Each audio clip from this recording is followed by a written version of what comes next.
আগের দিনের কালী পুজো বাড়ির প্রসাদে কী ছিল সবটাই থাকছে এই ভিডিওর মধ্যে। হ্যালো এভরিওয়ান, আমি সঙ্গীতা। তোমরা সকলে কেমন আছো?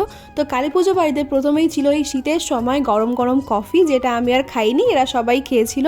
আমি চলে গেছিলাম ডাইরেক্ট মেইন কোর্সে। প্রথমে পাতে পড়লো লেবু, আর তার সঙ্গে দেখো ঝুড়িতে করে রাধাবল্লভী নিয়ে আসছে, আর তার সঙ্গে ছিল চানা মশলা। রাধাবল্লভীর মধ্যে না কড়াইশুঁটির পুর দেওয়া ছিল, বেশ ভালো লাগছিল খেতে, তাই আমি সঙ্গে সঙ্গে দুটো রাধাবল্লভী প্রথমেই খেয়ে নিয়েছিলাম। তারপর আসলো চিপস, আর তার সঙ্গে রাইস, আর এই শীতের সময় গরম গরম ভেজ ডাল, লেবু চিপে তার সঙ্গে চিপস দিয়ে খেতে না বেশ ভালো লাগছিল।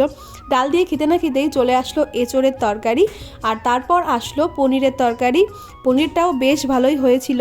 আর তারপরেই আসলো আমাদের আজকের শো স্টপার চাটনিটা খুব ভালো হয়েছিল, আর তার সঙ্গে ছিল পাঁপড়, 2 রকমের মিষ্টি। তো খেয়ে দিয়ে ফটাফট বাড়ি চলে গেছিলাম, খুব শীত ছিল। তোমাদের ভিডিওটা কেমন লাগলো অবশ্যই কমেন্ট করে জানিও, ভালো লাগলে লাইক করে সাবস্ক্রাইব করে দিও। তো আজকের মতো এটুকুই, টাটা।